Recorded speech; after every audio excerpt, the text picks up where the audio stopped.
I cannot believe it has been 13 years since Kingdom Hearts 2. Hello, my name is Jim, aka Literal Nothing, and welcome to the first in a hopefully long series of reviews. I am new to this whole editing and voiceover and review thing, so please don't be too harsh on me in the comments. All the footage you will see of Kingdom Hearts 3 in this review has been captured from my Twitch stream, and you can follow me on Twitch at twitch.tv/literalnothing. There's a clickable link on screen right now and a link in the description. I stream everything from Kingdom Hearts to Warframe to Magic Arena to new releases and everything else. Okay, shameless plug is over. This review is mostly spoiler free, but if you want to avoid anybody even vaguely talking about the end of the game, then go finish the story and come back. Alright, all that's out of the way, time to get started.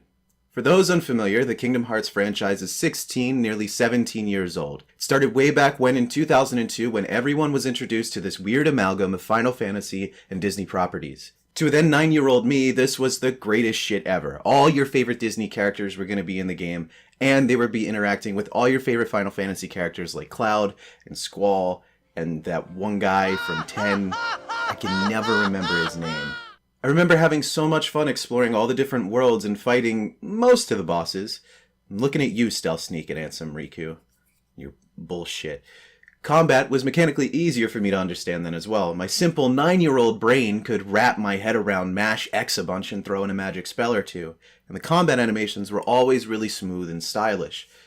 And the overall story then was a bit ridiculous, but it was nothing new to the genre. There was a bad guy, only the chosen warrior can beat them and save the world, or worlds in this case, and there's a damsel in distress, or, in this case, 7 of them. The final showdown happens with a godlike being, the good guys win, and happily ever after. It's a simplified version of the story, and don't flame me on the comments for leaving out stuff, I know, but back then that's what the story essentially was, and we'll get to the story of 3 later. So then came Chain of Memories on the Game Boy Advance, Kingdom Hearts 2 back on PS2, coded, 358 days over 2, or 358 over 2 days, or 358 divided by 2, whatever the actual title of the DS game is, Birth by Sleep on PSP, 3D Dream Drop Distance on the 3DS, Kingdom Hearts Key, which turned into Unchained Key, and then later Union Cross, and 2.8 Final Chapter Prologue, which added 0.2 Birth by Sleep, which was a little extra story for Aqua. I think that's everything important. Then, at E3 in 2013, 8 years after the release of 2, Kingdom Hearts fans got the announcement they had been waiting for. Finally, 3 is in development. Fantastic. Yes. Okay, surely this means it'll be out in 2 or 3 years. One eternity later. Okay, but it's out now, right, Square? You sure? For real this time? No more spin-offs, no more delays. I can actually play Kingdom Hearts 3. Oh, god damn it! I'm a bit of a fanboy, but that's not going to stop me from pointing out the flaws that needed to be pointed out. I'll try not to gloss over problems here, but I'm sure I'll miss something. Okay, enough with the stalling, let's actually review this thing. Combat is mostly the same as Birth by Sleep and 2. It's still very simple and very smooth and stylish. The only real difference being they added Keyblade transformations and Disney rides. The Keyblade transforming into different weapons after you've smacked enough Heartless in the face is really flashy and over the top. It's like those Bloodborne or Monster Hunter transformations, but turn the cartoonish and anime factor up to 11. And the Disney rides are really cool looking too, but they slow down combat to a crawl and extend the time needed to pass each encounter far beyond what is needed. Some of the rides feel more useful than others, and they just get really repetitive after a while. Every time the Splash Run attraction comes up, I let it time out or use it immediately and hit cancel because I never get enough damage out of it to make it worth Sora not using his Keyblade for 30 seconds or however long attractions last. The same problem arises with the returning summons mechanic as well. I'd much rather summon Simba than all the other summons. Wreck-It Ralph and Stitch's summon is too slow and requires too much planning out where the enemies will be and how the enemies behave in a game that is all about faster paced combat. I played this on Proud Mode, which is the highest difficulty setting, but I rarely found myself challenged by the game's combat. In my experience in earlier titles, Proud Mode was far more unforgiving than it is in 3. In Kingdom Hearts 3, you have at least 4 different ways to get a full bar of HP for minimal resources and investment. I spent most of the game keeping pace with the combat level suggested for each world, and I rarely found myself resetting. I was hoping for a little higher difficulty curve when it came to the harder setting. Before I go any further, I need to ask everybody a question. What is the deal with everybody wearing plaid? Someone on the character design team really likes plaid. I mean really likes it. It's very distracting noticing that 4 members of the main cast and 2 of the characters from Twilight Town are wearing plaid patterns on their clothes.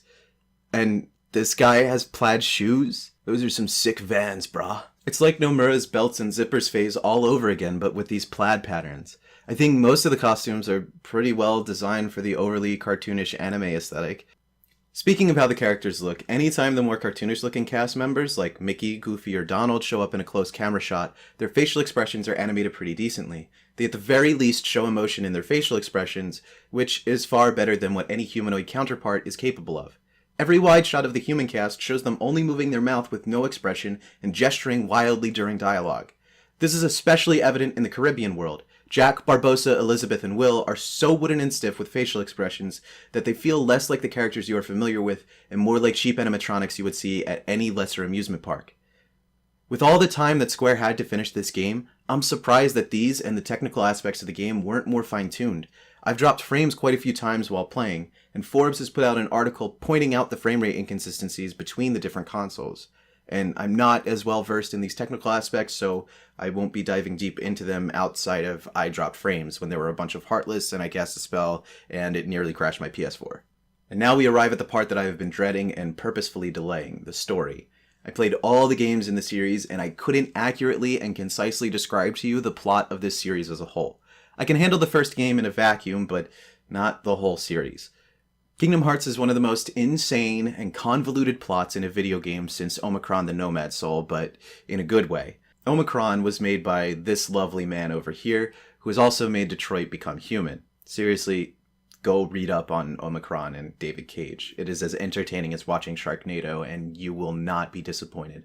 But the story is one of the major reasons why I kept coming back, and why many other fans kept coming back and buying every release, following the series from platform to platform. How crazy is this going to get? Where does it go from here? How does it relate to the other games, etc.? Fans know and enjoy the fact that the Kingdom Hearts plotline is this beautiful mess of tangled anime hair, plaid clothes, black hoods, and Disney properties. I keep staring at it trying to figure out what to make of it, and I still don't know. All I do know is that I've enjoyed the ride over the years, and the ending cutscene made it all worth it. Which is what I would like to say about the ending cutscene. However, there's one extra scene that Square added after the game launched, and that scene changes some of the context of the preceding ones. I have no idea where the franchise is heading, or if this is the last stop for me on the Kingdom Hearts hype train.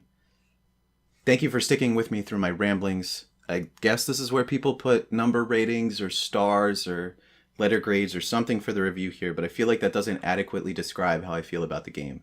Despite the flaws, I enjoyed my experience, and I know that much. For anyone unfamiliar with the series or the story, I think it would be difficult for them to keep up with the massive amount of different characters and the ridiculous plot. So, to them I'd say you can skip over it. But for fans of the series like myself, it is worth your time and money, but you can probably wait for it to go on sale. If you enjoyed this video, please click the subscribe button and follow me on Twitch at twitch.tv/literalnothing.